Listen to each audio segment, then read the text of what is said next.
The Battle of Long Island, August 1776, a note-taking video.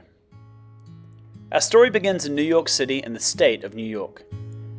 Now, New York is made up of 5 boroughs: Manhattan, the Bronx, Queens, Brooklyn, and Staten Island. Queens and Brooklyn are the only boroughs on Long Island, also part of New York State. As you can see in the map, New York City is on the western side of Long Island. That's also why when Frank Sinatra sings New York, New York, he's talking about the city and the state.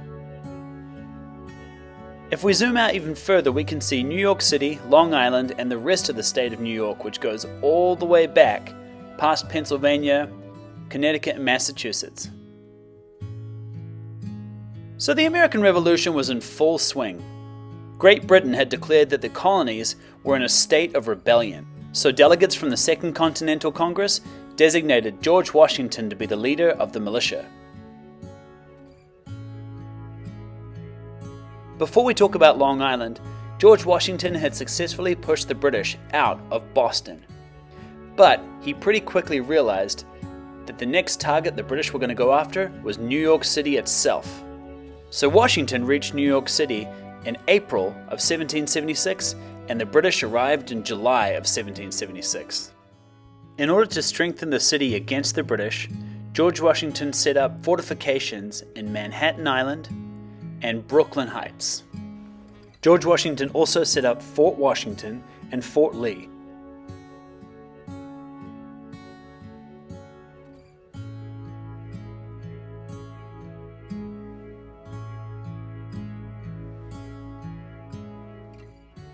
The British were led by General Howe and General Cornwallis.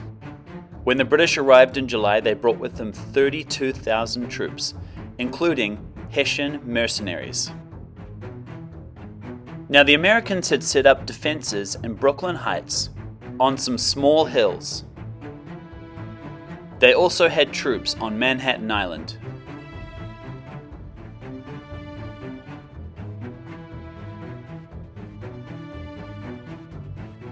The British were accompanied by Hessian mercenaries who had been hired by the British from modern-day Germany to fight against the Continental Army. The British realized they could not push through Brooklyn Heights, so they decided to create a diversion in the west, while the main part of their force went around Brooklyn Heights in the east. This created a situation where the British had surrounded the troops on Brooklyn Heights. The British had 20,000 troops on the ground, whereas Washington only had about 10,000 American troops. Soon the Americans were routed and about 1,000 American soldiers were captured or killed.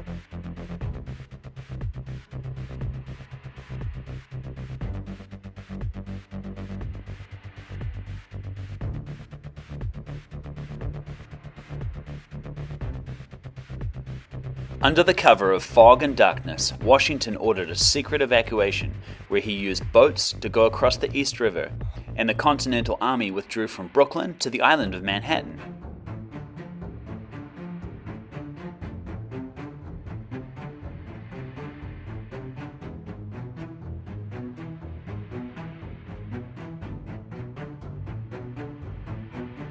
Now, the island of Manhattan is that famous island you think of when you think of New York City, with all the big skyscrapers.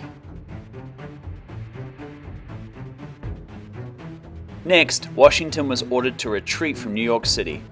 He suggested burning it so the British couldn't use it, but the council decided no.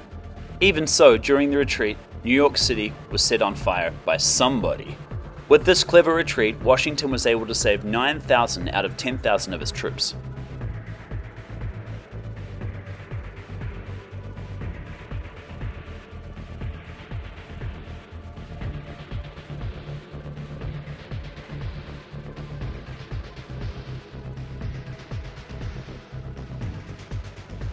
After this, the British continued to pursue Washington, all the way into the Bronx and into Manhattan Island.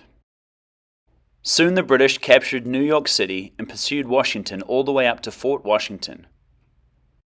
He later retreated further north of the Bronx in a place called White Plains, and then came back to Fort Lee. This was the last stand. After this, Washington had to abandon New York City. Fort Washington and Fort Lee were lost to the British. But Washington wasn't giving up completely. He decided to retreat through New Jersey, pursued all the way by the British.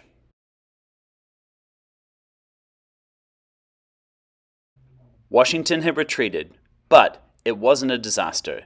Instead, it was the beginning of the American Revolution and a continuation of the American cause. This is a good time to pause the video and start taking notes. Hey, what's up? My name is Dom, and this is the Battle of Long Island, the classroom board game. So I want to show you how to play it. So first of all, you'll see there's a map, and this explains to you how the British attacked the Americans in New York City. And so the game is really going to help students understand that. So the first thing you do is you either play as the British or the Continental Army. So you start with 3 counters on the starting positions, and then you're going to roll the dice. The aim of the game is to defeat the other player by knocking all the counters off the board. And then you've got options for what you do. So, let's go through the rules and see how this works. First, if you roll a 1, you move 1 space or attack if it's occupied. So the red player moves 1 space, the yellow players move 1 space. Next, if you roll a 2, you move 2 spaces or you attack if it's occupied. Let's talk about that.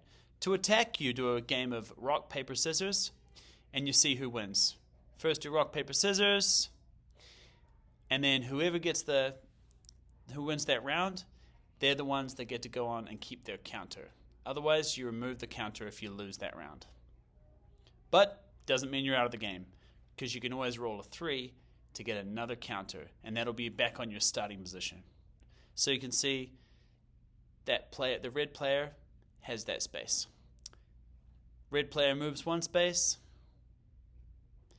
and then you've got a 6, which gives you a free choice of options 1 or 2. So it gives you some movement choices. Okay, next, if you roll a 5, you have to remove your own counter to your starting position. Finally, if you roll a 4, you're going to remove an enemy counter from the board. Now, let's talk about Fort Lee and Fort Washington. Let's say you've got your troops on Fort Washington. That means you are safe from being attacked. Or if you're attacking from Fort Washington or Fort Lee, you can still attack somebody else. And that's basically how you play the game.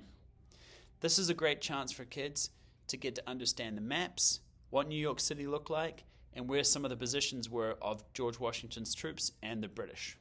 I hope you enjoy this game. If you like it, you can check it out on teacherspayteachers.com/store/history-buffer. And you can also check it out on YouTube at History Board Games. Let's give it a check.